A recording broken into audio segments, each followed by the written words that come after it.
The phone call came during Alexander Stone's quarterly board meeting, the kind of interruption his executive assistant knew never to allow unless someone was dying. He glanced at the unknown Los Angeles number flashing across his Apple Watch, irritation flickering across his sharp features as 23 executives waited in the glass-walled conference room overlooking Manhattan's financial district. "This better be critical," he answered, his voice cold enough to frost the panoramic windows. The woman on the other end spoke with the clinical urgency of someone who'd delivered devastating news too many times. "Mr. Stone, this is Cedars Sinai Medical Center in Los Angeles. We have a critical situation involving 4 pediatric patients with type O negative CMV negative blood. You're the only registered compatible donor within immediate reach. 4 children will die within 12 hours without transfusion." Alexander's world tilted. 4 children. O negative, CMV negative. He'd registered as a donor years ago during a corporate blood drive, back when he still believed his wealth could solve problems without personal cost. The number itself meant nothing until she said what came next. "The children are quadruplets, 8 years old. Car accident on the 405 freeway. Mr. Stone,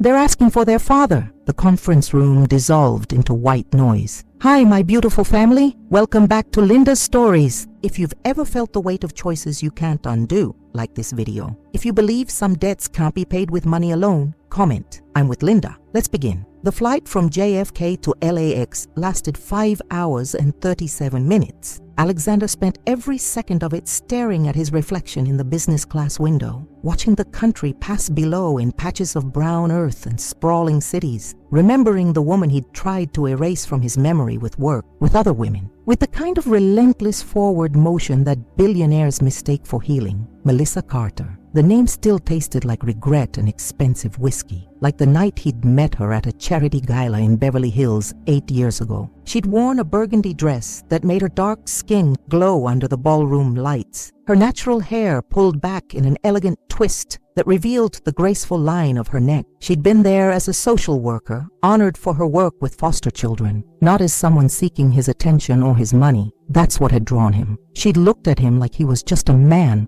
not in net worth or a connection. The affair had been intense and brief. 3 months of stolen weekends in Malibu beach houses, late-night drives through Laurel Canyon, conversations that stretched until dawn about everything except the empire he was building. She'd made him feel human, then she'd gotten pregnant. Alexander had reacted like the ruthless businessman he'd trained himself to be, since his father had cut him off at 22 for refusing to join the family's failing manufacturing business. He'd built Stone Capital from nothing, turning a $50,000 loan into a $1 billion private equity empire through calculated risks and zero emotional investment. A baby didn't fit the 5-year plan. 4 babies had seemed like sabotage. "Abort or leave," he'd told her in his Century City penthouse, throwing a check for $100,000 on the glass coffee table between them. "Those are your options. I won't be trapped into fatherhood by biology." Melissa had picked up the check slowly, her hands trembling but her voice steady. "You think $100,000 is the cost of erasing 4 lives? Of erasing what we were?" She'd torn it in half, then quarters, letting the pieces flutter to his Italian marble floor. "Keep your money, Alexander. I'll keep my children. But don't ever pretend you're the self-made man you tell yourself you are. You're just another rich coward who thinks wealth means you don't have consequences." She'd walked out. He'd let her go. He'd told himself it was better this way, cleaner. He'd thrown himself into acquiring a struggling tech company, into 18-hour days, into proof that he'd made the right choice. He'd blocked her number, changed his, moved to New York 6 months later, built Stone Capital into something that made Forbes covers. 8 years of not looking back, until now, as the plane descended into LAX through the golden haze of a Los Angeles sunset, the city spreading below like a carpet of lights and broken dreams. The hospital smelled like antiseptic and fear. Alexander moved through the emergency wing with the kind of purposeful stride that made people step aside instinctively, though his usual armor of expensive suits and cold confidence felt paper thin. A nurse directed him to the pediatric intensive care unit on the 4th floor. His hands shook as he pressed the elevator button. The doors opened to reveal a waiting room full of harsh fluorescent lights and plastic chairs, and there she was. Melissa looked exactly the same and completely different. Her hair was shorter now, cut close to her scalp in a style that highlighted her high cheekbones, and the exhaustion etched into her beautiful face. She wore jeans and a UCLA Medical Center hoodie splattered with what he realized was blood. Her blood or theirs, he didn't know. When she saw him, something flickered in her dark eyes. Not surprise. She'd known he would come. Not hope either. Just a terrible, weary recognition. "You came," she said quietly. Her voice had the same rich timbre he remembered, but it was rougher now, scraped raw by hours of screaming or crying or both. "Of course I came." Alexander's voice came out wrong, too soft, missing the commanding edge that made executives scramble. "The hospital said 4 children need blood. They said they're mine." Melissa laughed, and it was the saddest sound he'd ever heard. "Now they're yours? When they need something you can provide? For 8 years they've been mine alone. Mine to feed when I had 47 lives in my bank account. Mine to hold when they had nightmares. Mine to protect when the world tried to tell them they weren't enough because their father chose money over meeting them." She stood, and he saw how thin she'd become, how her hoodie hung loose on a frame that used to be all curves and strength. "But yes, Alexander, they're biologically yours. Elijah, Sophia, Marcus, and Zara Stone. If you'd cared to know, which you didn't." The names hit him like physical blows. They had names, personalities. 8 years of life he'd missed while acquiring companies and dating women whose names he couldn't remember. "I didn't know it was quadruplets," he said, and immediately hated how defensive he sounded. "Would that have changed your check from $100,000 to $400,000? Melissa's voice was sharp as broken glass. "Would you have offered more if the math was bigger? They're not an investment portfolio, Alexander. They're children who happen to share your DNA, and right now, they're dying because some drunk driver ran a red light on the 405 during rush hour. We were coming back from their birthday party at the Santa Monica Pier. 8 years old today. Did you know that? Did you ever wonder what day they were born?" Alexander had no answer. A doctor emerged from the double doors, his blue scrubs marked with the same blood as Melissa's hoodie. "Miss Carter, we're ready for Mr. Stone. We need to move quickly." The doctor looked at Alexander with the kind of clinical assessment that reduced him to blood type and antibodies. "Sir, we'll need to take approximately 900 milliliters over the next few hours. That's the maximum safe amount. And with 4 patients, we'll need every drop.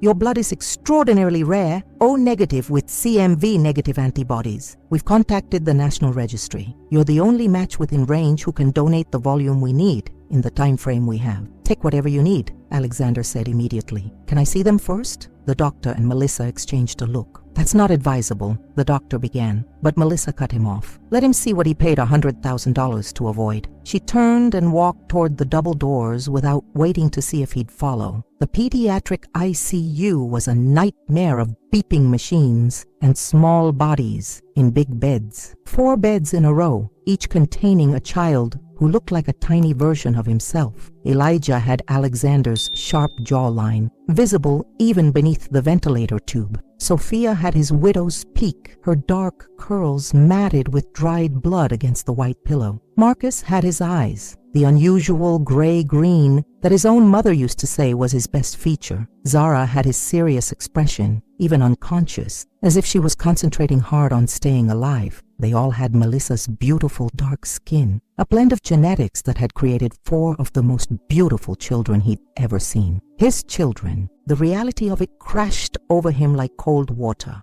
drowning the man he'd spent 8 years pretending to be. "They were laughing in the car," Melissa said softly, standing beside Sophia's bed and stroking her daughter's small hand with infinite gentleness, playing this game where they'd spot California license plates from different counties. Marcus was winning. He always wins at pattern recognition. Sophia was singing Hamilton songs. She knows every word. Zara was drawing in her sketchbook, wouldn't talk to anyone, just like always. Elijah was telling awful knock-knock jokes. He tells them constantly, drives his teachers crazy but makes his siblings laugh. She looked up at Alexander, tears streaming down her face. And then there was metal screaming and glass breaking and the car spinning, and I couldn't protect them all at once because there were 4 and I only have 2 hands. Alexander couldn't breathe. The machines beeped rhythmically, keeping time with hearts that were running out of blood, running out of time. "Miss Carter," a nurse said gently from the doorway, "we need to start the donation process now." Melissa nodded. She leaned down and kissed Sophia's forehead, then moved to each bed, whispering something private to each unconscious child. When she got to Marcus, she said loud enough for Alexander to hear, "Your daddy's here. He's going to help you fight." Alexander followed the nurse to a donation room where they hooked him up to machines that would pull his blood out, separate the components, and pump what remained back in. The process was usually 90 minutes, the nurse explained, but they'd be doing multiple rounds, pushing the limits of what was safe. "It might make you weak," she warned. "Dizzy, nauseous. You'll need to stay hydrated and rest between rounds." "I don't care," Alexander said. "Take whatever they need." As his blood flowed out through clear tubes, dark red and precious, Alexander stared at the ceiling and thought about the man who'd thrown $100,000 at a problem and walked away. That man seemed like a stranger now, someone whose priorities were so warped that he'd valued quarterly earnings reports over the fundamental truth that he'd created 4 human beings. 4 children who loved Hamilton and knock-knock jokes and counting license plates. 4 children who might die because some stranger had gotten drunk on a Thursday afternoon and run a red light. 4 children who had grown up without him because he'd been too cowardly to imagine himself as anything other than the empire-building machine his father had said he'd never become. "Mr. Stone," the nurse checked the monitors. "Your blood pressure is dropping. How are you feeling?" "Like I'm 8 years too late," he said quietly. The nurse squeezed his shoulder. "You're here now. That's what matters to those kids." But was it? Alexander closed his eyes as the machine hummed, pulling life from his veins to pour into theirs, and wondered if blood could carry apologies, if transfusions could transmit regret. When the first round finished, he was dizzy and cold. The nurse brought warm blankets and apple juice. 15-minute break. Then we'll do another round. Rest. Alexander couldn't rest. He walked back to the ICU on shaking legs, leaning against the wall for support. Through the glass window, he saw Melissa sitting between Elijah and Zara's beds, holding both their hands, her head bowed in what might have been prayer. She looked up and saw him watching. For a moment, their eyes met through the glass, and something passed between them. Not forgiveness, not reconciliation, just the terrible shared knowledge that 4 lives hung in balance, that the next 12 hours would determine whether the worst day of their lives would become something they could survive or something that destroyed them completely. A doctor burst through the doors, moving fast. "We're losing Sophia. We need that blood now." The pediatric surgeon's name was Dr. Patricia Okafor, and she had the kind of steady hands and exhausted eyes that came from 20 years of trying to save children who didn't deserve the tragedies that brought them through her operating room doors. She found Alexander in the donation room during his second blood draw, his arm connected to the apheresis machine that separated and collected specific blood components with mechanical efficiency. "Mr. Stone," Dr. Okafor said without preamble, "Sophia needs immediate surgical intervention. We have internal bleeding we couldn't detect in initial scans. She needs your blood on the table, which means we need to accelerate your donation schedule beyond normal safety parameters. I need your explicit consent to push you harder than protocol allows." Alexander didn't hesitate. "Whatever it takes. You could pass out. Your blood pressure could crash. We'd have to stop the donation entirely, which would put all 4 children at risk. But Sophia will die in the next 40 minutes without surgery, and she needs volume we don't have." Dr. Okafor's dark eyes held his. "I'm asking you to gamble your safety for a child you've never met." "She's not a child I've never met," Alexander said, hearing his own voice crack. "She's my daughter who I've never met. There's a difference." Dr. Okafor nodded once, respect flickering across her tired features. "I'll inform the surgical team. And Mr. Stone, drink this entire bottle of electrolyte solution. You're going to need it." The next 3 hours existed outside normal time. Alexander drifted in and out of consciousness as the machines pulled more blood than any single donation should provide. His body's protests overridden by medical necessity and his own stubborn refusal to be the man who said no twice. Somewhere in the fog, Melissa appeared beside his bed. "You look terrible," she said softly. "They said you might die doing this, that you told them to push you anyway." "Seemed fair," Alexander managed through lips that felt numb. "I chose my life over theirs once. Let them choose this time." Melissa was quiet for a long moment. Through his blurry vision, he saw tears on her face again, but her expression was complicated, layers of emotion he couldn't pass in his current state. "Sophia's in surgery," she said finally. "They had to open her up to stop the bleeding. They're using your blood to keep her alive while they work. Dr. Okafor said she's fighting, said she's stronger than kids twice her size." "Sounds like her mother,"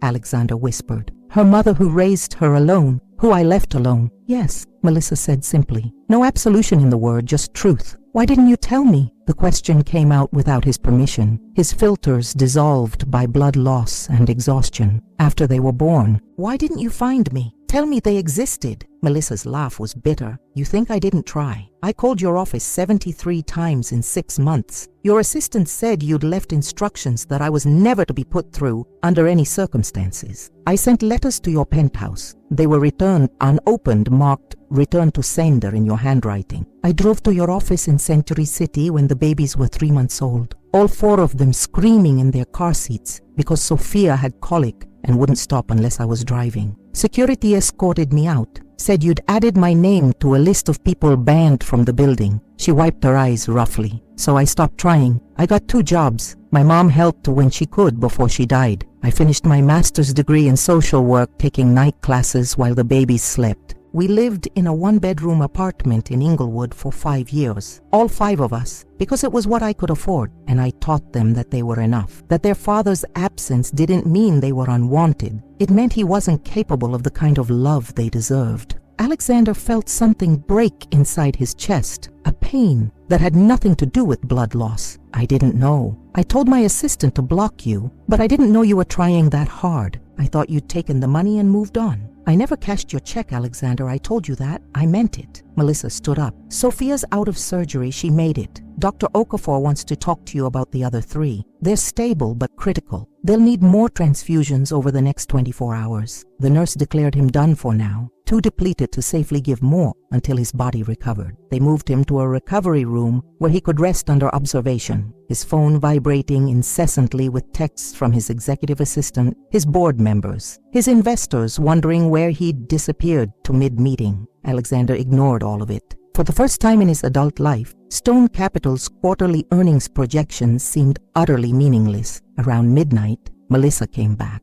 She'd changed into clean clothes, someone's borrowed scrubs, and washed the blood from her hair. She looked younger somehow, or maybe just more like the woman he remembered from 8 years ago, before he'd turned her into someone harder. They're all stable, she said, sitting in the chair beside his bed. Sophia's in recovery. The boys are responding to your blood. Zara's vitals are improving. Dr. Okafor thinks if we can keep them stable through the next 48 hours, they'll make it. Relief flooded through him, dizzying in its intensity. Can I see them? In the morning, you need to rest. Melissa studied him with an expression he couldn't read. Why did you really come, Alexander? The hospital said you could have refused, that donors can't be compelled even in emergencies. You could have said no. Alexander thought about the question, about the truth beneath it. Because when she said 4 children, I knew. Even before she said quadruplets, I knew they were mine, yours, ours. And I realized I'd spent 8 years running from the only thing I'd ever created that actually mattered.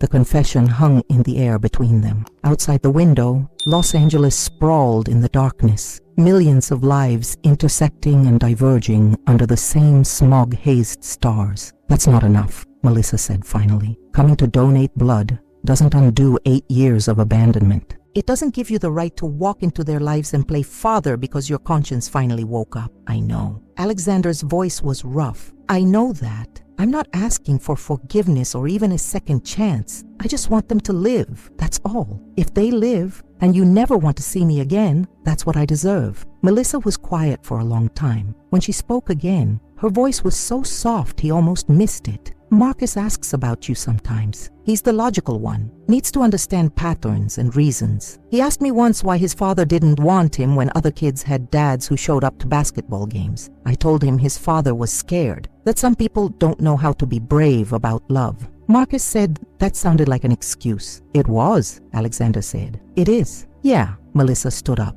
Get some sleep. In the morning, if you're strong enough, you can meet them. When they're awake, I mean. You can talk to them. But Alexander, I swear to God, if you hurt them again, if you disappear after this, I will make it my life's mission to destroy everything you've built. The threat should have sounded absurd, coming from a social worker who lived in Inglewood and drove a 10-year-old Honda. Instead, it sounded like a promise from someone who'd fought for 8 years to protect the people she loved, and who would fight for 80 more if needed. Alexander woke to sunlight streaming through the hospital window, and Dr. Okafor standing beside his bed checking his vitals. "Blood pressure's still low but acceptable," she said. "You donated more blood than I've seen from a single donor in emergency circumstances. Your body will take weeks to fully recover. No alcohol, no strenuous exercise, lots of iron-rich foods and rest. Do you understand?" "Yes." Alexander sat up slowly, the room spinning slightly. "The children?" "All four are conscious and stable. Elijah and Zara have been asking for their mother. Sophia's groggy from surgery but aware. Marcus wants to know who donated the blood that saved him. He's our little scientist apparently. Needs all the data." Dr. Okafor smiled slightly. "Miss Carter said you wanted to meet them. Are you ready?" "No." Alexander would never be ready, but he nodded anyway. The walk to the pediatric ICU felt like walking to his own execution. Every step weighted with 8 years of absence and fear, and the terrible certainty that he'd done irreparable damage to 4 people who'd never asked to be born into his cowardice. Melissa met him at the door. She'd slept in the waiting room, her eyes red-rimmed but fierce. "Ground rules," she said quietly. "You don't make promises you can't keep. You don't tell them you're staying unless you mean it forever. You don't get to disrupt their lives and disappear again. Understood?" "Understood. And if any of them tell you they hate you or don't want to meet you, you respect that and leave." "Melissa, those are the rules, Alexander. Take them or go." He took them. The ICU had been reconfigured slightly, the 4 beds now arranged in a semicircle so the children could see each other. 3 of them were awake. Elijah saw him first, and his gray-green eyes, Alexander's eyes, went wide. "Mom, who's that?" The boy's voice was hoarse from the ventilator tube, but clear enough. Curious, not afraid. Melissa took Alexander's hand, squeezing once hard enough to hurt before letting go. "This is Alexander Stone, your biological father. He donated the blood that saved your lives yesterday." The silence that followed was devastating. Sophia, in her post-surgical bed, stared at him with an expression far too old for 8 years. Marcus, the logical one, studied him like a math problem to solve. Zara, the quiet artist, turned her face away. And Elijah, the joker, said, "So you're real? We thought you were like Santa Claus. A story Mom told us that wasn't actually real." The words were a gut punch. Alexander opened his mouth, but no sound came out. "What do you say to a child who'd made you mythical in your absence?" "I'm real," he finally managed. "I'm real, and I'm sorry I wasn't before." "Why weren't you?" Marcus asked, his voice sharp with intelligence. "Mom said you didn't want us. Why didn't you want us?" There it was. The question he'd known was coming, the one he deserved and dreaded in equal measure. "Because I was scared," Alexander said, and heard Melissa's breath catch. "Because I didn't think I knew how to be a father. Because I thought money and success were more important than people. And I was wrong about all of it." Sophia made a small sound, pain or recognition or both. Zara still wouldn't look at him, but Elijah tilted his head considering. "That's pretty dumb," he said finally. "Being scared of us. We're just kids." "Yeah," Alexander said, his voice breaking. "It was the dumbest thing I've ever done. But I'm here now, if you'll let me be." "Will you stay?" Marcus demanded. "Or will you leave again when we're not dying anymore?" The question was a trap and a test, and Alexander knew his answer would define everything that came after. Before he could respond, alarms started shrieking from Zara's monitors, and suddenly the room was full of doctors, and Melissa was screaming Zara's name, and Alexander was being pushed back against the wall as medical staff swarmed the bed where his daughter, had just stopped breathing. The resuscitation lasted 4 minutes and 37 seconds, but Alexander would remember it as an eternity compressed into heartbeats and desperate prayers to a God he'd stopped believing in during his own childhood. Zara's small body arched as Dr. Okafor performed chest compressions with practiced efficiency, calling out orders to nurses who moved with choreographed urgency. Melissa tried to reach her daughter, but 2 nurses held her back gently, firmly, their own faces tight with the kind of professional compassion that comes from doing this too many times. "Clear!"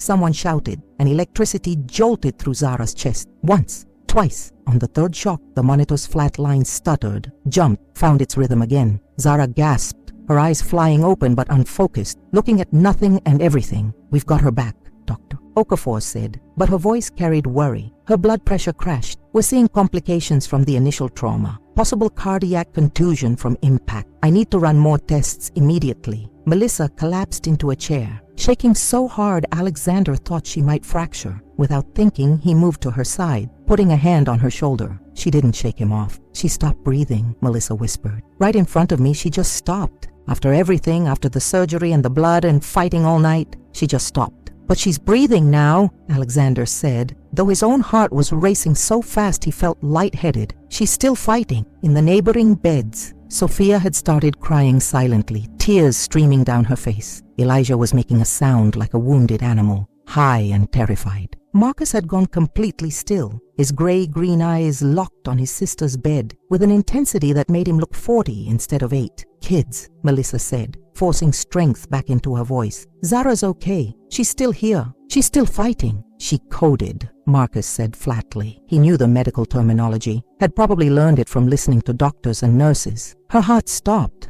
"That means she almost died again." "Almost doesn't count," Melissa said fiercely. "Almost means she's still alive. Almost means we keep fighting." But the fear in the room was palpable now, a living thing that breathed with them. Alexander understood with sudden clarity that this wasn't over. The accident had been 36 hours ago. The surgeries and transfusions had bought time, not certainty. These children were still in danger, still balanced on the knife's edge between survival and tragedy. Dr. Okafor emerged from Zara's curtained area, stripping off latex gloves. "Mr. Stone, I need you again. Zara needs another transfusion, and her type is the same rare match as yours. We can't wait for your body to fully recover. I know we pushed you hard yesterday, but I'm asking you to give more." Alexander was already standing. "Take whatever you need." "Alexander, no." Melissa grabbed his arm. "Dr. Okafor, you said yesterday that donating more could kill him. He's already weak from the first rounds. You can't ask him to—" "I'm not asking," Alexander interrupted gently. "I'm volunteering. And Melissa, if she needs my blood to live, then we're not having this conversation. Take me to donation." Dr. Okafor nodded once, respect and concern warring in her expression. "You need to understand the risks. Your hemoglobin is already depleted. Another aggressive donation could cause syncope, seizures, or cardiac events. We'll monitor you closely,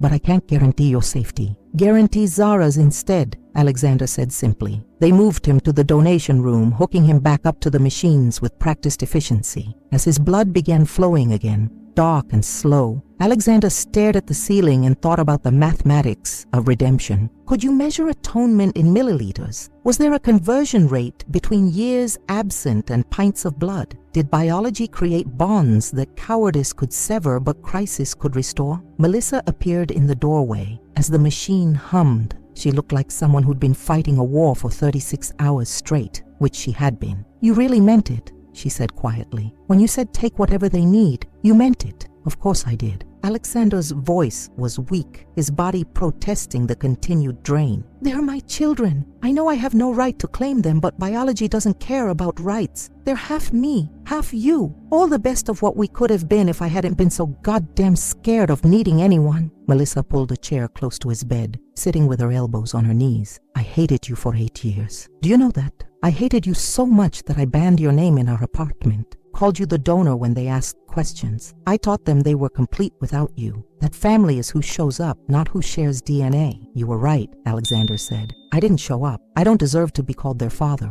"No," Melissa agreed. "You don't, but you're here now, literally bleeding for them. And I don't know what to do with that. How to hate someone who's risking their life for my babies. Our babies. God, I don't even know what pronouns to use anymore." The donation continued. 20 minutes. 40. Alexander felt himself slipping, the room going fuzzy at the edges. "Mr. Stone," the nurse's voice came from far away. "Your pressure is dropping again. How are you feeling?" "Like I'm finally paying interest on an 8-year debt," he mumbled. Melissa leaned closer. "Stay awake, Alexander. Don't you dare pass out and make me explain to those kids that their father died saving their sister. You don't get to be a martyr. You get to live and figure out how to be present for the messy, boring, hard parts of parenting. You hear me?" Alexander tried to focus on her face. "Tell me about them." The messy parts. I want to know. Melissa's expression softens slightly. Elijah tells jokes constantly because he's terrified of silence. When it's quiet, he thinks too much about things kids shouldn't have to think about. Sophia sings because music is the only way she knows how to process emotions she doesn't have words for yet. Marcus reads everything he can find because knowledge feels safer than feelings. And Zara draws what she can't say because she's the most sensitive, and it hurts her to be that open in a world that's sharp. Each description felt like a gift and an indictment. These were fully formed human beings with coping mechanisms and inner lives, and he knew none of it. Do they have friends? Do they like school? What do they want to be when they grow up? Melissa laughed, and it was almost genuine. Elijah wants to be a comedian. Can you imagine? 8 years old and already convinced he's the next Kevin Hart. Sophia wants to be on Broadway, which requires moving to New York, which requires money we don't have. Marcus wants to be a geneticist. He checked out books on DNA from the library when he was six. And Zara wants to be an artist, but she won't show anyone her work except me because she's afraid people will judge what she creates. Alexander closed his eyes, letting the information wash over him. I have a penthouse in Manhattan. Sophia could take Broadway classes. I know people at NYU could connect Marcus with their genetics program when he's older. I could fund art supplies for Zara, get Elijah into improv classes. Stop, Melissa said sharply. That's exactly what I mean. You can't just throw money at them and call it parenting. They don't need your wealth. They need your time, your attention, your presence at school plays and science fairs and birthdays. Can you do that? Can you actually be there? Or will you just write checks and tell yourself it's enough? The question hung in the air between them. Could he? Alexander thought about his calendar, currently full of acquisition meetings and investor calls and the endless churn of building capital. Thought about his life in New York, 3,000 miles from Los Angeles. Thought about the man he'd been versus the man he needed to become. I don't know, he said honestly, but I want to try. I want to learn how.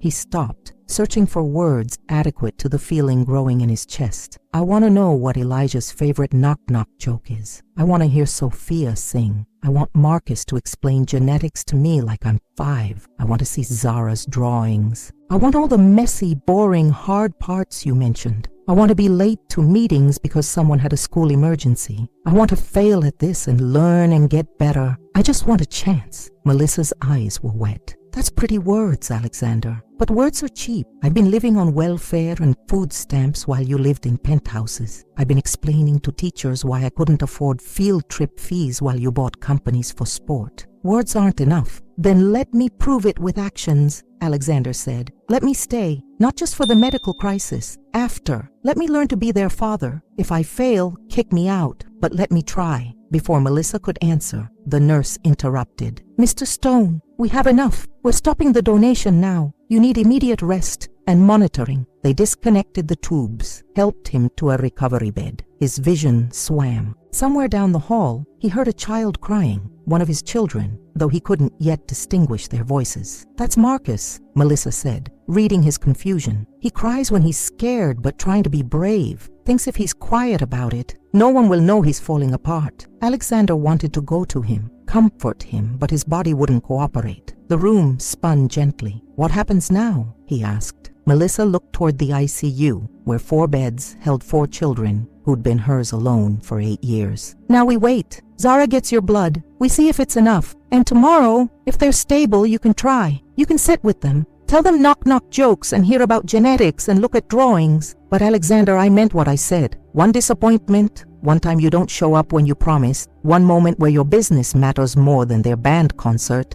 and we're done. I won't let you break them the way you broke me. I won't, Alexander promised. I'll move to LA. I'll restructure Stone Capital, hire a CEO to run day-to-day operations, whatever it takes. They're more important than quarterly earnings. You're all more important than anything I've built. Melissa studied him for a long moment. You really mean that? You're not just saying it because you're high on blood loss and guilt. I mean it, Alexander said. I've spent 8 years building an empire that means nothing. I want to build something that matters instead. The next 24 hours passed in a blur of medical updates and cautious optimism. Zara stabilized. The other 3 continued improving. By the second evening after the accident, all 4 children were conscious, talking, asking questions. Alexander stayed in the hospital, sleeping in waiting room chairs when exhaustion won, present for every update Dr. Okafor delivered. On the third day, Melissa found him in the cafeteria, drinking terrible hospital coffee and staring at his laptop without really seeing the emails filling his inbox. "They want to meet you properly," she said without preamble, all four of them together. "They have questions. Are you ready?" Alexander closed the laptop. "No, but let's go anyway." The pediatric ICU had been transformed with balloons and drawings, an attempt to make the sterile space feel less like where children fought for their lives and more like where they celebrated surviving. All four beds were elevated so the kids could see each other, and they wore matching hospital gowns that someone had decorated with marker drawings of superheroes. "Dad," Elijah said, testing the word. "Can we call you that? Or is it too weird?" The question nearly destroyed Alexander. "You can call me whatever feels right," he managed. "Dad, Alexander, Mr. Stone, or nothing at all. Whatever you want." Sophia exchanged a glance with her brothers and sister. "We voted. We're calling you Alexander until you earn Dad." "That seems fair." Marcus nodded seriously. "Mom said you're going to try to be present in our lives. We made a list of requirements." Of course they had. Alexander bit back a smile. "Let me hear them." Marcus pulled out a folded piece of paper covered in careful 8-year-old handwriting. 1. You have to come to all our school events unless you're literally dying. 2. You have to learn our favorite foods and cook them at least once. 3. You have to watch movies with us even if they're kids' movies you think are dumb. 4. You have to tell us the truth always, even when it's hard. 5. You have to let us be mad at you for abandoning us without trying to fix it with presents. 6. You have to say you love us and mean it. Each item hit like a small caliber bullet, precise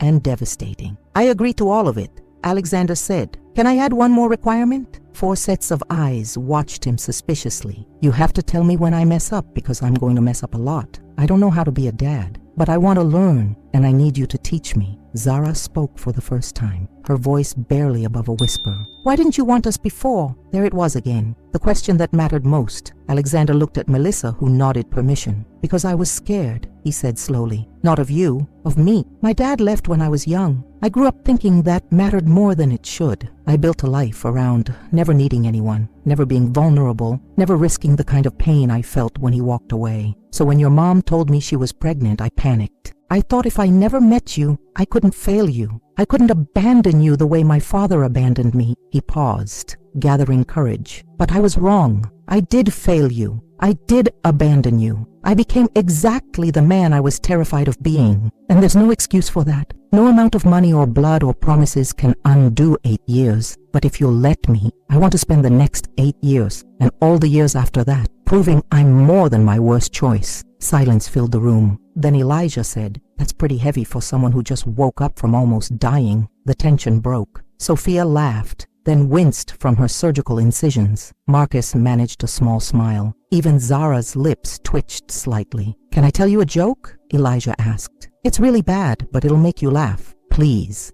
Alexander said. Knock, knock. "Who's there?" "Atch. Atch who?" Elijah grinned. "Bless you." It was terrible, absolutely awful.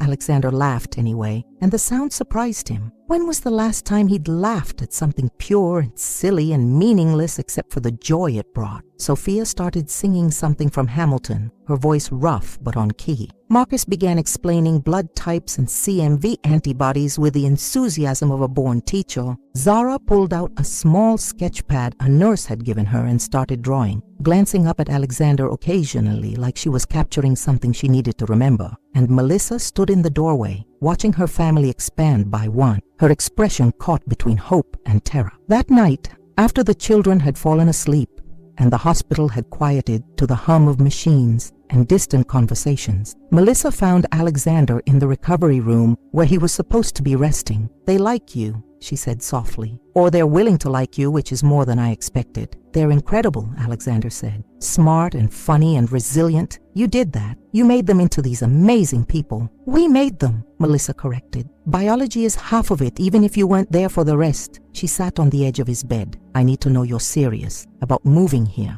about restructuring your life, because they're starting to hope, Alexander. I can see it. And hope is dangerous when it's attached to someone who's hurt them before." "I'm serious," Alexander said. "Tomorrow I'm calling my board. I'm proposing we hire a CEO to handle operations. I'll stay on as chairman, do quarterly reviews remotely, but I'm moving to LA. I'm buying a house big enough for 5 people, somewhere with good schools and space for art studios and home science labs and soundproofed rooms for Broadway practice. Melissa's breath caught. You're talking about living together? No, Alexander said quickly. I'm talking about living near you, close enough to be present, but far enough that you have space, unless you want me closer, which I don't assume. But Melissa, I want a co-parent for real. I want them to have 2 homes that feel stable. I want to be the person who picks them up from school sometimes and knows their teachers' names and argues about bedtime. That's a fantasy, Melissa said, but her voice was uncertain. You're a billionaire. You don't know how to live like regular people. You'll last 3 months and get bored. Then watch me for 3 months. Test me. Let me prove I mean this. Alexander reached for her hand, then stopped himself. I'm not asking for forgiveness. I'm not asking to restart what we had 8 years ago. I'm just asking for a chance to show up for them. For you, for the family I should have fought for instead of running from. Melissa was quiet for a long moment, her face unreadable in the dim light. If you do this, if you really commit, they're going to love you. You know that, right? They're going to let you in, and they're going to need you. And if you leave again after that, it won't just break them, it'll destroy them. The first time, they didn't know what they were missing, but now they've met you. Now they're imagining you at soccer games and science fairs. If you disappear after giving them that hope, I don't know if they'll recover. I won't disappear, Alexander said. I promise you, on everything I've built and everything I am, I won't disappear again. Melissa studied his face like she was looking for lies. Okay, she said finally. 3 months. You stay in LA for 3 months. You show up every day. You do the boring, hard, frustrating parts of parenting. And at the end of 3 months, we'll decide if this is real or just guilt driving you. Deal, Alexander said immediately. Can I ask you something? Maybe. Do you think you'll ever forgive me? Not now, but someday. Melissa stood up, moving toward the door. I don't know, she said honestly. Ask me in 3 months. She left him alone with the quiet beeping of monitors and the weight of a promise he was terrified of breaking. Outside the window, Los Angeles spread out in all directions. A city of second chances and broken dreams and people trying to figure out how to be better than they were yesterday. Alexander closed his eyes and imagined a life measured in school, pickups and dinner tables, and the kind of ordinary moments he'd spent 8 years avoiding. It sounded terrifying. It sounded perfect. It sounded like everything he hadn't known he needed until 4 children stopped breathing, and he'd realized too late what he'd lost. But maybe it wasn't too late. Maybe there was still time to learn how to be the father they deserved, the partner Melissa could trust, the man he should have been all along. In the morning, he'd start. He'd call his board, he'd find a house, he'd show up, and he'd keep showing up every single day until either they believed him or he proved himself a liar. Alexander hoped desperately for the former, but knew he deserved the latter. 3 months to prove he was more than his worst mistake. 3 months to build something that mattered more than wealth or success, or the empire that suddenly felt like a monument to nothing at all. He fell asleep making plans, dreaming of knock-knock jokes and Broadway songs and genetic code and drawings he wasn't allowed to see yet, of a family he'd abandoned becoming a family he'd fight for. The question was whether fighting would be enough. 3 weeks after the accident, all 4 children were discharged from Cedars-Sinai with strict instructions for follow-up care and physical therapy. Alexander had spent those weeks living in a hotel near the hospital, arriving at 7 each morning and staying until the nurses kicked him out at 9 each night. He'd learned which breakfast Sophia liked from the cafeteria, that Marcus fell asleep reading medical journals he'd convinced an intern to lend him, that Elijah's jokes got worse when he was anxious, and that Zara would only show her drawings to people she trusted completely, which didn't yet include him,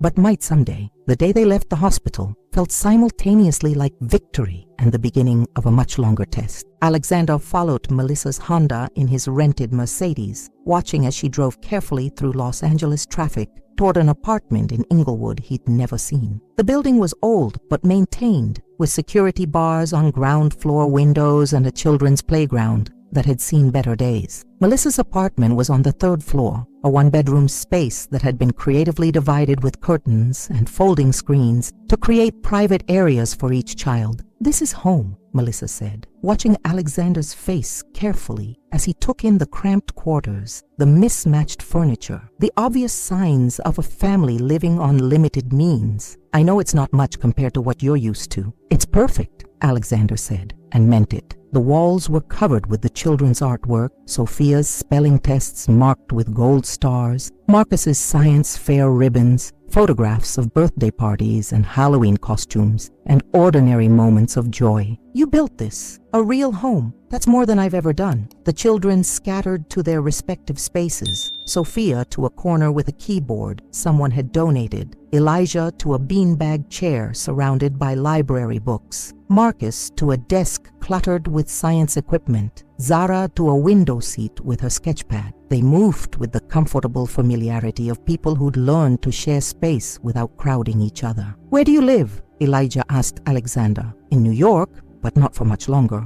Alexander had made the call to his board 2 weeks ago, announcing his intention to step back from day-to-day operations and relocate to Los Angeles. The reaction had been predictably explosive. His CFO had threatened to resign. 3 board members had demanded emergency meetings. His investors had sent terse emails about fiduciary responsibility and strategic direction. Alexander had listened to all of it, then made his decision anyway. "I'm moving here to be close to you guys. I'm looking at houses this week." Marcus looked up from his science equipment. "What kind of house? Like a mansion? Big enough for you to visit if you want," Alexander said carefully, remembering Melissa's warning about not assuming too much. "With space for whatever you need. Art studio for Zara, music room for Sophia, a home lab for Marcus, maybe a room for Elijah to practice comedy routines. You don't have to buy our love," Sophia said bluntly. She'd been the most skeptical of the 4, her questions sharper, her trust harder to earn. "We agreed to give you a chance, but presents aren't the same as being present." The kid was wise beyond her years. "You're right," Alexander acknowledged. "I'm not trying to buy anything. I'm trying to build a place where you feel comfortable when you're with me. What would make that happen? What do you need from me?" The question seemed to surprise her. "I don't know," Sophia admitted. "Nobody ever asked us that before." "Well, I'm asking now, and I'll keep asking, because this is new for all of us, and I don't want to mess it up by guessing wrong." Melissa had been watching this exchange from the kitchen, where she was unpacking medications and organizing the complicated schedule of follow-up appointments. "Alexander bought a calendar," she said. "A physical paper calendar. He's been writing down all your school events and doctor's appointments. He asked me to add everything so he could see what being present actually looks like." It was true. Alexander had bought an enormous wall calendar and filled it with color-coded entries. Blue for medical appointments, green for school events, red for important dates like birthdays and holidays. Looking at it made his old calendar of acquisition meetings and investor calls seem abstract and meaningless. "Can we see it?" Marcus asked. Alexander pulled out his phone, showing them the photo he'd taken. 4 young faces studied the calendar, looking for evidence of commitment or disappointment waiting to happen. "You wrote down my talent show," Sophia said slowly. "That's in 6 weeks. You're still going to be here in 6 weeks?" "I'm going to be here in 6 years," Alexander said. 6 decades if I'm lucky enough. The question isn't whether I'll stay. It's whether you'll let me be part of your lives while I'm here." Elijah bounced on his beanbag chair. "Can we teach you our knock-knock jokes? You need better material if you're going to be our dad." The casual use of "dade" made Alexander's throat tight. "I'd be honored to learn from the master." They spent the next hour trading terrible jokes, and Alexander laughed at all of them, even the ones that made no sense. When visiting hours ended, Melissa enforced strict boundaries even now. He left with a promise to return tomorrow. True to his word, Alexander showed up the next morning at 9 o'clock, bearing bagels from a place Melissa had mentioned liking and a willingness to do whatever needed doing. What needed doing, it turned out, was laundry and homework help, and entertaining 4 recovering children who were getting restless after 3 weeks of hospital confinement. He folded tiny clothes, helped Marcus with math problems that were somehow both 3rd grade level and incomprehensible, listened to Sophia practice scales, and sat quietly while Zara drew at her window seat. By the end of the day, he was exhausted in a way that felt completely different from board meeting exhaustion. This was the tiredness of being needed, of showing up, of mattering in small, unglamorous ways. "How was your first real day?" Melissa asked as he was leaving. "Perfect," Alexander said. "Can I come back tomorrow?" "If you want." "I want." He returned the next day, and the next, and the day after that. By the end of week 1, he'd established a routine, mornings helping get the kids ready for their half days of homebound instruction, afternoons doing whatever needed doing, evenings having dinner with them if Melissa allowed it. By week 2, he'd hired a real estate agent and started house hunting in neighborhoods with good schools. By week 3, he'd found a place in View Park, Windsor Hills, a historic black neighborhood with beautiful homes and tree-lined streets, close enough to Melissa's apartment for easy co-parenting, but far enough to respect boundaries. The house was a 4-bedroom craftsman with a backyard, hardwood floors, and enough space to convert the garage into the art studio, a music room, and science lab he'd promised. The price was negligible compared to his net worth, but the meaning was incalculable. This was the first home he'd bought for reasons other than investment value. "Can we see it?" the children asked when he told them about the purchase. "Before I close, I want your input on how to set up your rooms." "Our rooms." Zara spoke up, rare enough that everyone turned to listen. "You're making rooms for us?" "Of course," Alexander said. "You'll need somewhere to stay when you're with me, if you want to stay with me. We'll figure out a schedule that works for everyone, but I want you to have spaces that feel like yours." The idea seemed to penetrate their cautious optimism. They piled into Melissa's Honda that weekend, Alexander following in his Mercedes, which was starting to feel absurdly ostentatious compared to real life, and toward the house. Watching them explore, claiming bedrooms and imagining possibilities, Alexander felt something shift in his chest. This was what mattered, not the empire, not the wealth. This, 4 children running through an empty house, arguing about who got which room, already planning how to arrange furniture nobody had bought yet. "It's perfect," Sophia declared, standing in what would become the music room. "Can we really practice here whenever we want?" "Whenever you want," Alexander confirmed. "Though we'll need to soundproof it so Marcus can do science without musical accompaniment." Marcus grinned, the first genuine smile he'd directed at Alexander. "I can help with the soundproofing. I've been reading about acoustic engineering."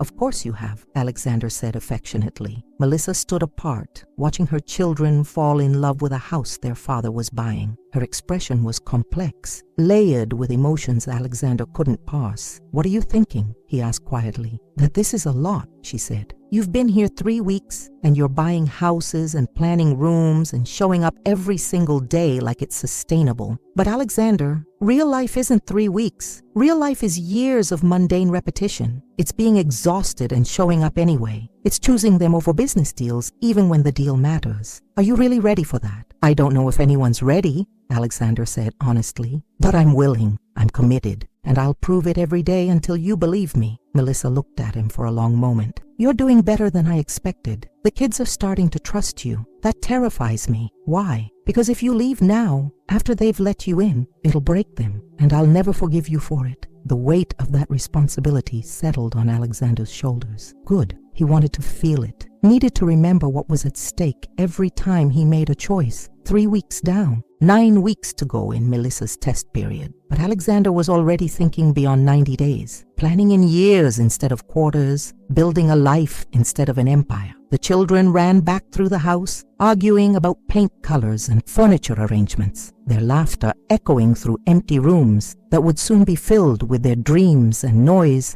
and the complicated, beautiful mess of being a family. Alexander watched them and thought about the man who'd thrown $100,000 at a problem and walked away. That man was dead. He'd killed him slowly over 3 weeks of showing up, choosing presence over profit, learning that wealth meant nothing compared to Marcus's grin, or Sophia's grudging approval, or Elijah's terrible jokes, or the way Zara sometimes looked at him like she was deciding whether to trust him with her art. "Dad," Elijah called from upstairs, "come look at this room. It's perfect for comedy practice." "Dad." The word still felt unearned, but Alexander was determined to grow into it. He climbed the stairs toward his son's voice, toward the future he should have chosen 8 years ago, grateful beyond words for the second chance that had come disguised as tragedy. The question now wasn't whether he could sustain this commitment. The question was whether he could ever explain to his children how close he'd come to missing all of it. Their jokes and songs and science and art, their resilience and strength, and the profound gift of being let into their lives. Alexander had spent 8 years running from the best thing he'd ever accidentally created. He would spend however many years he had left running towards them instead. That evening, as he drove back to his hotel through Los Angeles traffic, his phone rang with his CFO's number. He let it go to voicemail. Whatever crisis Stone Capital faced could wait. His real work was happening in an Inglewood apartment and an empty house in View Park, Windsor Hills, and 4 children's hearts that were slowly, cautiously deciding he might be worth the risk of loving. For the first time in his adult life, Alexander Stone felt like he was building something that would actually matter in the end. 6 weeks into his Los Angeles residency, Alexander had developed the kind of routine that his previous self would have found incomprehensible. He woke at 6 to make breakfast in the furnished rental he'd moved into, while the View Park house underwent renovations. By 7, he was at Melissa's apartment, helping pack school lunches and mediating arguments about whose turn it was to use the bathroom first. The children had been cleared to return to school part-time, and the logistics of getting 4 8-year-olds ready simultaneously was a special kind of chaos that no boardroom had prepared him for. "Dad, Elijah took my hairbrush!" Sophia yelled from behind the curtain that separated her sleeping area. "I need it for my talent show tonight, and he's being annoying." "I'm not being annoying, I'm being prepared," Elijah shouted back. "What if I need to brush something during my comedy routine? Props are important." Alexander intervened, retrieving the hairbrush and reminding himself that this was what he'd signed up for. The mundane, exhausting, occasionally ridiculous reality of parenting. "Sophia's talent show is tonight," he reminded Elijah gently. "She needs her things. And you don't do prop comedy, you do observational humor about being 8. Maybe I'm expanding my range," Elijah grumbled, but he handed over the hairbrush. Marcus emerged from the bathroom carrying a science textbook, his mind clearly elsewhere. "Did you know that CMV negative blood is only found in about 15% of the population, and type O negative is only 7%, so the combined probability of being both is about 1.05%. That's why you were the only match. We're statistically extraordinary. You're extraordinarily late for breakfast," Melissa called from the kitchen, where she was assembling 4 identical lunches with the efficiency of someone who'd been doing this alone for years. "Move it, all of you!" Zara appeared last, clutching her sketchpad. Wearing the purple dress that was her favorite, she still didn't talk much, but she'd started showing Alexander her drawings occasionally, small glimpses into how she saw the world. Flowers with faces, cityscapes that looked like dreams, portraits of her siblings that captured their essences perfectly. This morning she held out her sketchpad shyly. Alexander looked down at the drawing, a man and woman standing beside 4 children, all of them holding hands in front of a house. The house was clearly the View Park property, rendered in careful detail. "Is this us?" he asked softly. Zara nodded. "My new family, for the art show at school next month. Is that okay?" Alexander had to turn away so she wouldn't see his eyes getting wet. "It's more than okay. It's perfect." The school drop-off was its own adventure, navigating playground, politics, and teacher introductions. Alexander met Mrs. Rodriguez, who taught Sophia and Marcus, and Mr. Chen, who had Elijah and Zara. Both teachers seemed surprised that Alexander existed, let alone was present and engaged. "We were told the children's father wasn't in the picture,"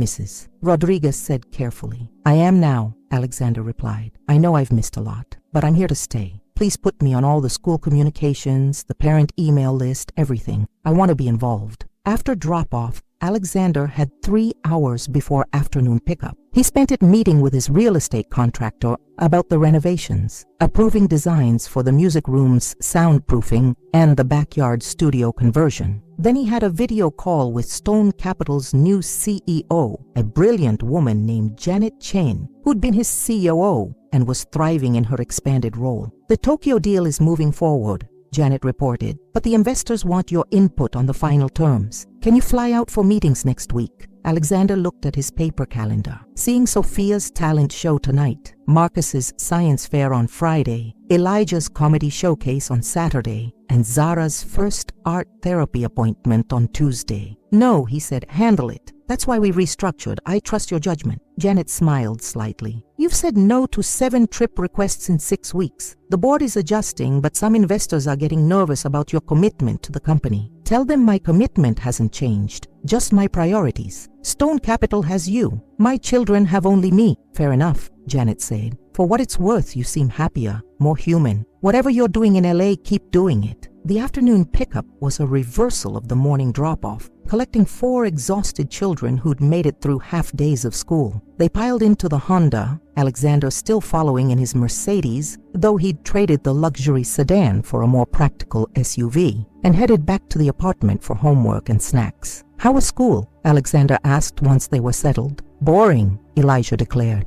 But I made Jenny Harrison laugh during lunch with my joke about the chicken crossing the playground. She has the best laugh. Sophia rolled her eyes. You're 8. You don't need a girlfriend. I don't have a girlfriend. I have an audience. There's a difference. Marcus was already deep in his math homework. Can you help me with this problem? Mom tried, but she doesn't remember calculus. You're doing calculus in 3rd grade? Alexander looked at the worksheet, which was definitely beyond standard curriculum. Advanced placement online, Marcus said proudly. I tested out of regular math. The school set me up with virtual classes. Alexander worked through the problem, surprised by how rusty his own skills were. When had he last done actual mathematics instead of having analysts run the numbers? They spent the afternoon doing homework, playing games, managing the low-key chaos of 4 kids in a small space. Melissa worked from home now, having negotiated a hybrid schedule with the social services agency that employed her. She watched Alexander navigate the afternoon routine,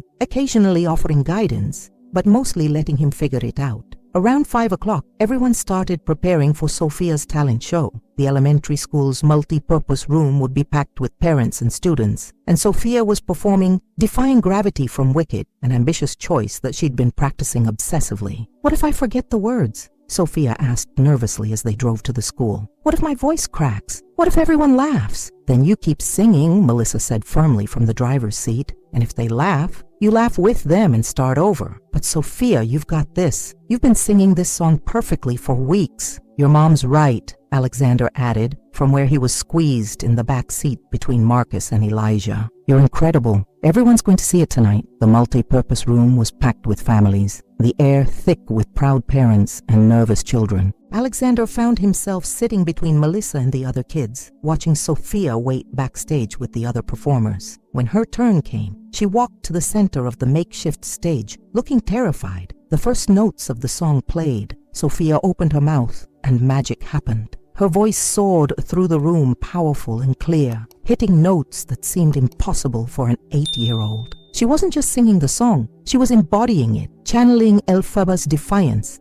and hope and determination. By the final note, the entire room was on its feet. Alexander was crying openly, not caring who saw. Melissa was crying. Even Marcus and Elijah were impressed, which for siblings was basically a standing ovation. Zara was drawing frantically in her sketch pad, trying to capture the moment. Sophia took her bow, spotted her family in the crowd, and grinned with pure joy. Afterwards, in the parking lot, she ran to them bouncing with excitement. Did you see? Did you hear me? I didn't forget any words. You were perfect, Alexander said, picking her up and spinning her around without thinking. Absolutely perfect. Broadway's not ready for you. Sophia laughed, hugging him back, and Alexander realized this was the first time she'd voluntarily shown him physical affection. The barrier was cracking. They went for ice cream to celebrate. The 6 of them crowded into a booth at a local shop in Inglewood. Alexander paid but didn't make a big deal about it. Had learned that money was just logistics in moments like this. What mattered was being present, being proud, being there. I'm glad you came, Sophia said quietly, eating her mint chocolate chip.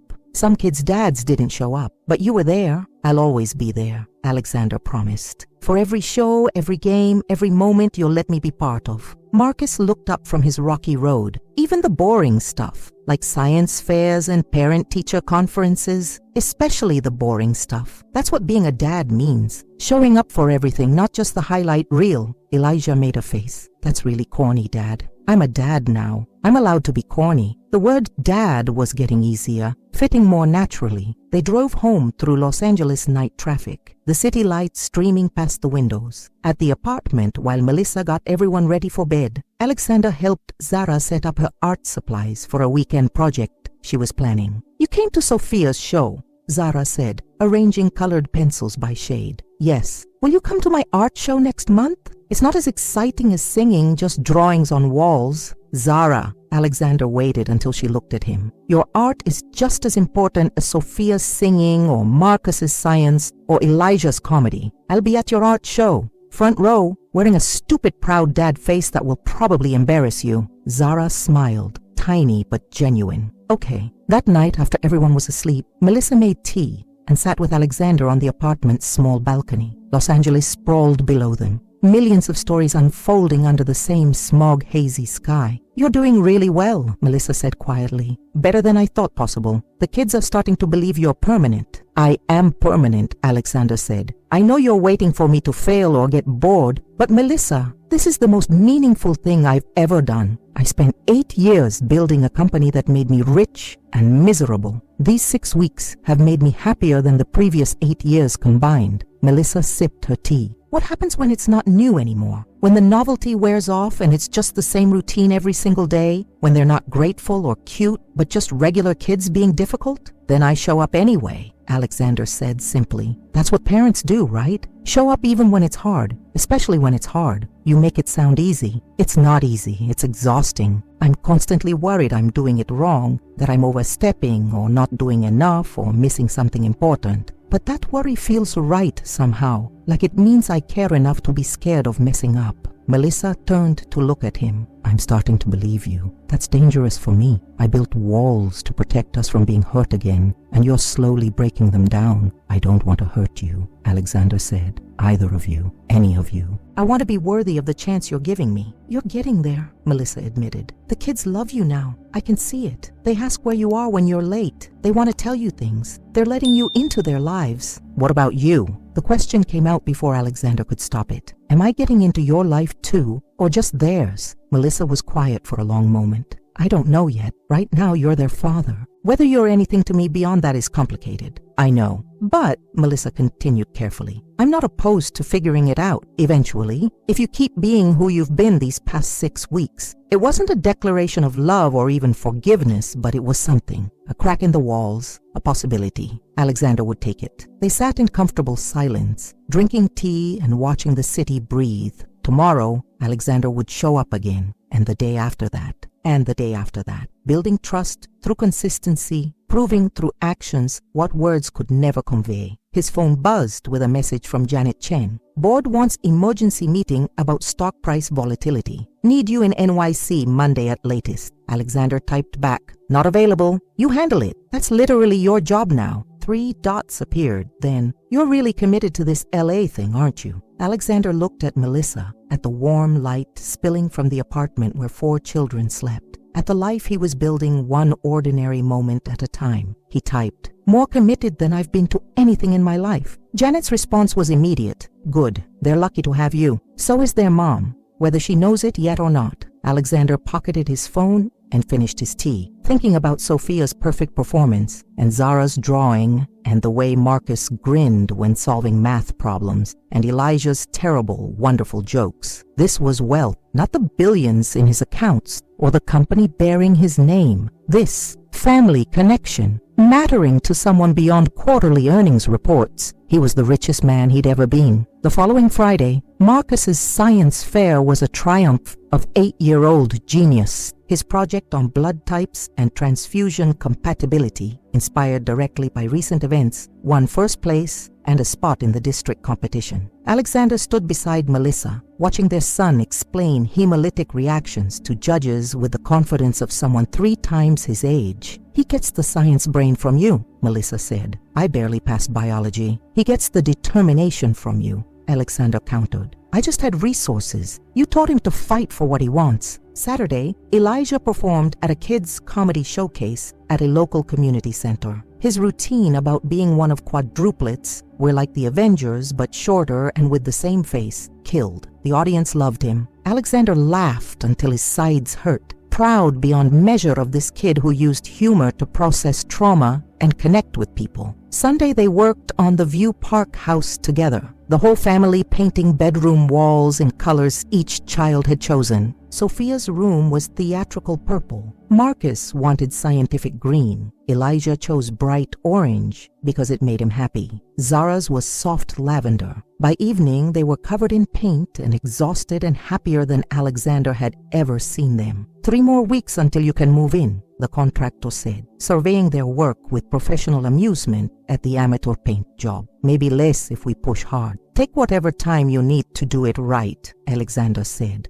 This house needs to last. As they cleaned up, Marcus pulled Alexander aside. Can I ask you something? Anything. Why didn't you find us before? Mom said she tried to contact you, but why didn't you look for us? You have money and resources. You could have hired investigators or something. The question was fair and devastating. Alexander sat on the floor beside his son, both of them covered in green paint. Because I was a coward, he said honestly. I told myself you didn't exist, that if I never saw you, you weren't real. I erased you from my life because acknowledging you meant acknowledging that I'd made a terrible choice. And Marcus, I can't undo that. I can't go back and be brave when I was cowardly. I can only try to be better now. Marcus considered this seriously. That's a pretty bad reason. The worst reason, Alexander agreed. Do you think you'll leave again? No. How can you be sure? Marcus's gray-green eyes, Alexander's eyes, were intense. How do I know you won't get scared again? Alexander thought carefully before answering. You don't. You can't know for certain because I'm human, and humans sometimes fail at the things they promise. But Marcus, I can tell you that leaving you now would be harder than anything I've ever done. You're not abstract anymore. You're real. You tell bad jokes and do calculus and ask questions that make me think. Leaving you would mean leaving a piece of myself, and I'm not that man anymore. Marcus nodded slowly. Okay, I'm still watching though, keeping data. If you start missing stuff, I'll know. Good, Alexander said. Keep me accountable, that's what family does. They painted in silence for a while, father and son building something together. That night, as Alexander drove back to his rental, he got a call from his father. The number hadn't appeared on his phone in 15 years, not since the argument that severed their relationship. Alexander almost didn't answer. Almost. Hello? Alexander. His father's voice was older, rougher than he remembered. I heard you were in Los Angeles. Heard you have children. Quadruplets. I wanted to, a long pause. I wanted to see them, meet them, if that's allowed. Alexander pulled over, needing to concentrate on this conversation. You left when I was 10. You said I'd never amount to anything. You cut me off when I refused to join your failing business. Why would you want to meet my children now? Because I was wrong, his father said quietly. About everything. I was angry and bitter, and I took it out on you. I followed your career from distance. You built something extraordinary, and now you're stepping back from it to be a father. That takes courage I never had. It's not courage, Alexander said. It's just finally understanding what actually matters. Can I meet them? His father asked again. I'm an old man with regrets. I want to know my grandchildren before it's too late. Alexander thought about cycles of abandonment and what it took to break them. Thought about Melissa's warnings and his children's trust. Thought about whether redemption was possible for anyone willing to try. I'll ask them, he said finally, and their mother. But I won't force it. If they don't want to meet you, you respect that. And if they do, you show up and stay. No half measures. No disappearing when it gets complicated. Can you do that? Yes, his father said. I promise. Okay, Alexander said. I'll call you back. He sat in his parked car for a long time, processing. His father wanted to meet his children. The man who'd abandoned him wanted a relationship with his grandchildren. It felt impossibly complicated, but maybe that was family. Complicated and messy and full of people trying to be better than they'd been. Alexander started the car and drove toward his future, thinking about paint-covered kids and science fairs and the weight of promises kept and broken and remade. Tomorrow, he'd show up again, and the day after that, and all the days after that until showing up wasn't a choice, but simply who he was. 2 more weeks until Melissa's 3-month test period ended, but Alexander was already planning in decades, not quarters, building a life that would matter long after he was gone. His children's laughter, their dreams, their beautiful, complicated existence. That was the empire worth building. Everything else was just noise. The 3-month mark arrived on a Tuesday morning during the first week of June. Alexander woke early in the View Park house, which had finally been completed enough to host overnight guests. The children had spent the previous night for the first time, sleeping in their newly painted bedrooms, waking to a house that felt like it had always been theirs. Alexander had made breakfast, pancakes that were only slightly burned, and was setting the table when Melissa arrived. They'd agreed to talk this morning, to assess whether his presence in Los Angeles was permanent or temporary, whether the past 12 weeks had proven commitment or simply guilt in an expensive disguise. Morning, she said, accepting coffee and looking around the kitchen with an expression he couldn't quite read. The house had been decorated with help from an interior designer who specialized in family-friendly spaces, but every choice had been filtered through what the children needed. Art supplies visible and accessible, a wall of books, musical instruments, scientific equipment properly stored but ready for experiments. "Morning," Alexander replied. "Kids are still asleep. We stayed up late watching a movie." "Which one?" "Zara's Choice. Some animated thing about emotions. We all cried." Alexander smiled slightly. "Elijah claimed he had allergies." Melissa sipped her coffee. "You made it 3 months. Showed up every single day. Rearranged your entire life. Bought a house. You really did it." "Did you doubt I would?" "Honestly, yes. Not because I thought you were lying, but because I didn't think you understood how hard this would be. How relentless. How mundane." She set down her mug. "But you did understand. Or you learned fast. And the kids love you now. Really love you. They talk about you constantly. They argue about whose turn it is to stay here on weekends. You've become essential to them." Alexander waited, hearing the "but" coming. "But I need to know this isn't just a phase. That 5 years from now, when the novelty has worn completely off, and they're teenagers who hate you sometimes, you'll still be here. Still showing up to the terrible school plays and the disappointing report cards and the fights about curfews." "I will be," Alexander said simply. "How can you be sure?" "Because I've had a taste of what I missed, and I never want to miss another moment. Because these 3 months have been the hardest, most exhausting, most meaningful months of my life. Because when Elijah tells me a joke, even a terrible one, I feel more alive than I ever did closing a $1 billion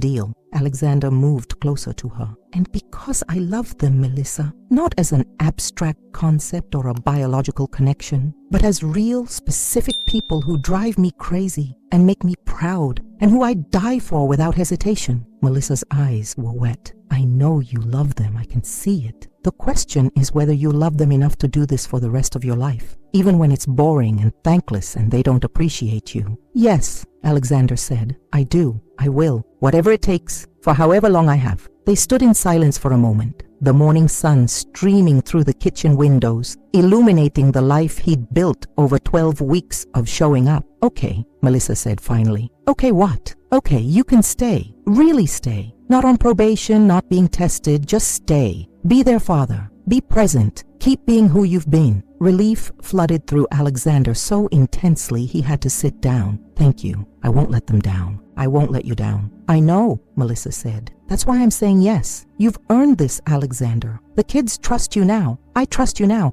Don't make us regret it." "I won't," he promised. Then carefully, "What about us? Is there an us beyond co-parenting?" Melissa took a long breath. "I don't know. Maybe eventually. You hurt me badly 8 years ago. I've spent 3 months watching you prove you've changed, but that doesn't erase what happened. I'm not ready to just fall back into romance because you showed up and did the bare minimum of being a parent." "I understand," Alexander said, and he did. Trust rebuilt slowly, especially trust shattered as completely as he destroyed theirs. "I can wait. I can earn it, however long it takes." "Good," Melissa said, "because I'm not easy to win over twice." "You were worth waiting for the first time," Alexander said. "You're worth waiting for again." Melissa smiled despite herself. "That's dangerously close to romantic, Mr. Stone. Can I tell you something? Maybe. These 3 months, being here, being present, I've fallen in love with you all over again. Not the version of you from 8 years ago. This version, the woman who raised 4 incredible kids alone, who fought for them, who's strong enough to give a second chance, but smart enough to make me earn it. You're extraordinary, Melissa. I always knew it, but I was too scared to admit what that meant." Melissa was quiet for a long moment. When she spoke,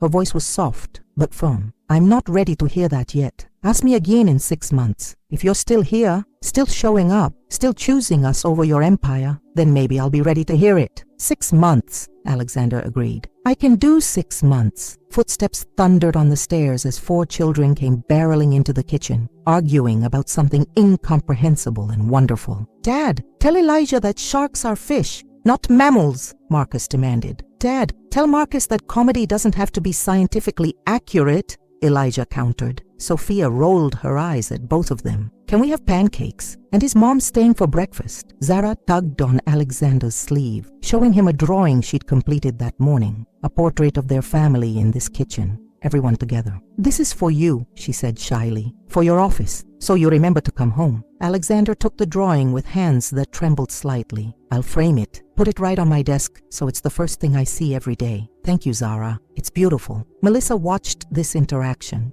something softening in her expression. "I'll stay for breakfast," she said. "If there's enough for 6. "Always enough for 6, Alexander said, moving to make more pancakes while the children scattered to their various morning activities. Sophia practicing scales, Marcus reading science articles on his tablet, Elijah workshopping new jokes, Zara drawing at the kitchen table. This was his life now, chaotic, loud, messy, perfect. Everything he'd run from 8 years ago and everything he'd fight to protect now. Later that morning, after Melissa left and the kids were occupied with their various projects, Alexander got a call from Janet Chen. "The board's calling for a shareholder meeting," she said without preamble. "Some investors are pushing to remove you as chairman. They're concerned about your reduced involvement and want someone more focused on day-to-day growth." Alexander looked around his kitchen, at Zara's drawings on the fridge, at the calendar marked with school events and doctor's appointments, at the evidence of the life that mattered more than stock prices. "Let them vote," he said calmly. "I'll attend remotely if needed, but Janet, I'm not going back to New York.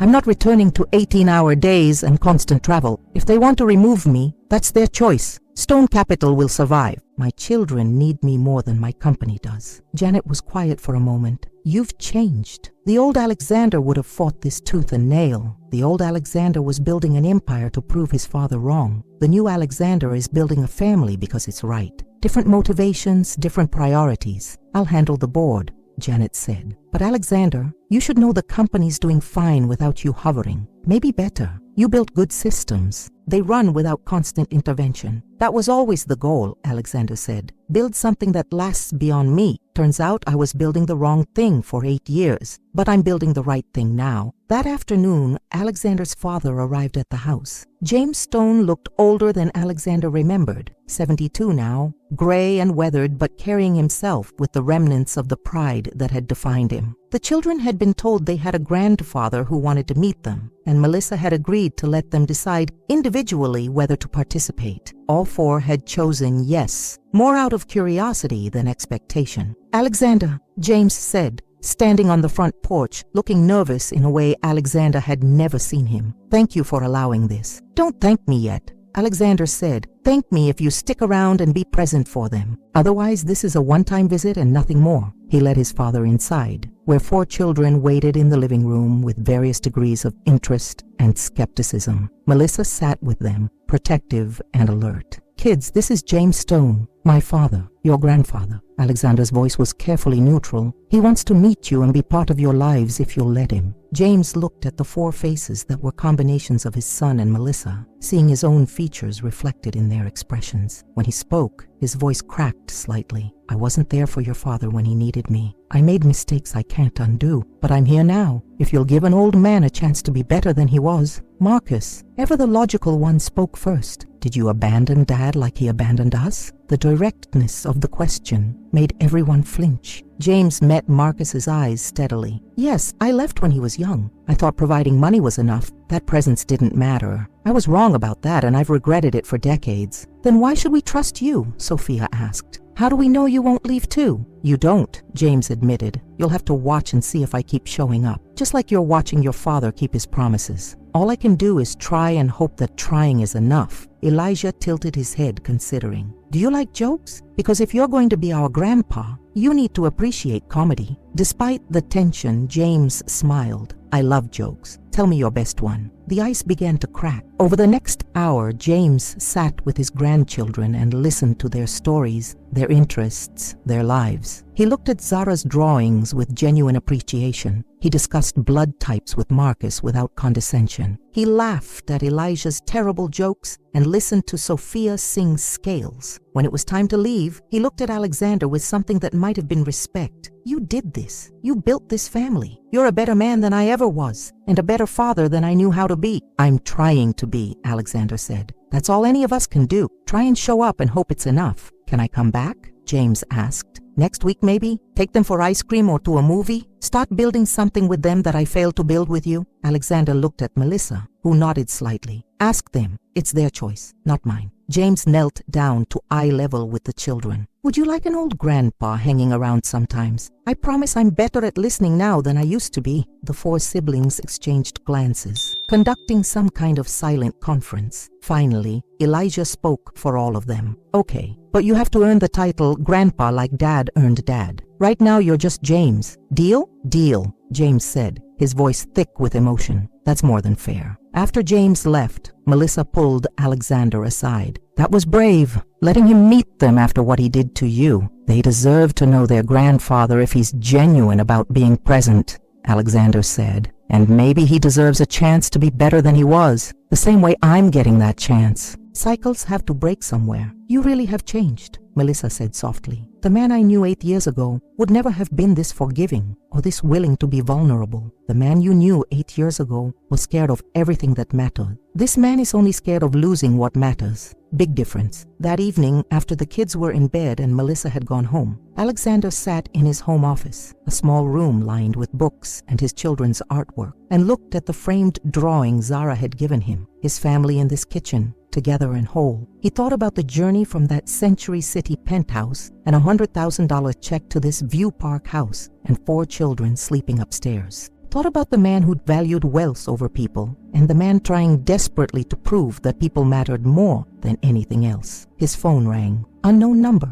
Alexander almost ignored it, but something made him answer. Mr. Stone, a woman's voice, professional and urgent. This is Dr. Okafor from Cedars-Sinai. I'm calling about your children's 6-month follow-up appointment scheduled for next week. We've run some preliminary blood work, and there's an irregularity I need to discuss with you and Mrs. Carter as soon as possible. Alexander's blood went cold. What kind of irregularity? I'd prefer to discuss it in person. Can you and Mrs. Carter come to my office tomorrow? Bring the children if possible. We may need to run additional tests. Tomorrow, Alexander said, his voice hollow. We'll be there. He hung up and stared at his phone, feeling the foundations of his new life trembling. 3 months of building trust and connection and family, and now something was wrong with his children again. Something serious enough that Dr. Okafor wanted them in person immediately. Alexander called Melissa, his hands shaking. Something's wrong. Dr. Okafor called about blood work. She wants us all there tomorrow for more tests. What's wrong? Melissa's voice was tight with barely controlled panic. What did she say? She wouldn't tell me over the phone. Just said there's an irregularity. Oh, God, Melissa whispered. Not again. We just got them healthy. They just started being normal kids again. Not again. We don't know what it is yet, Alexander said, trying to sound calm while his heart raced. It might be nothing, might be something routine. Blood irregularities are never routine,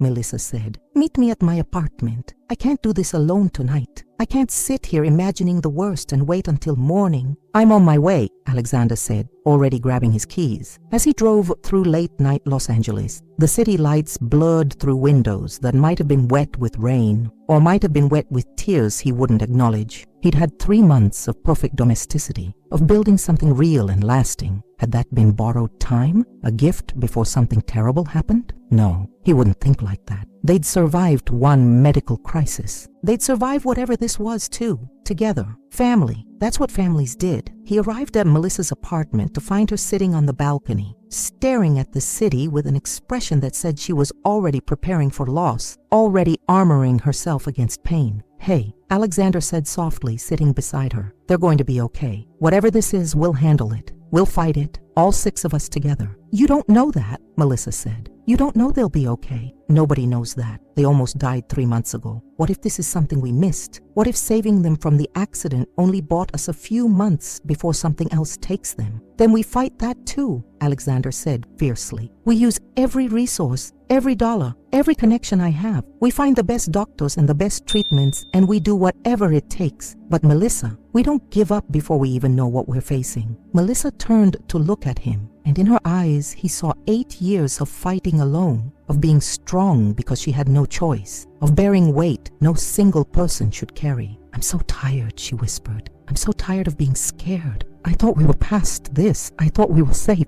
Alexander pulled her into his arms, holding her while she cried. Quiet. exhausted tears from someone who'd been brave for too long. "You're not alone anymore," he said against her hair. "Whatever tomorrow brings, we face it together. You don't have to be strong alone. Let me carry some of this weight. That's what I'm here for." They sat on that balcony until dawn began lightening the sky, holding each other against whatever morning would reveal. Two broken people trying to be whole enough to protect 4 children. They both loved more than their own lives. Alexander thought about statistics and probabilities, about the odds of surviving a car crash and the odds of something else going wrong. He thought about God or fate or whatever force had brought him back into their lives at exactly the moment his blood could save them. And he prayed or hoped or demanded that he'd get to keep them, that they'd be okay. That morning wouldn't bring the kind of news that shattered families instead of building them. The sun rose over Los Angeles, indifferent to human hopes and fears, illuminating a city full of stories, beginning and ending and continuing through crisis. Somewhere in this vast urban sprawl, 4 children slept, unaware that tomorrow might change everything again. And 2 parents who'd loved and hurt and found their way back to each other, prepared to face whatever came next, knowing only that they'd face it together, and that love, complicated, hard-won, imperfect love, was the only weapon they had against a world that didn't guarantee happy endings to anyone.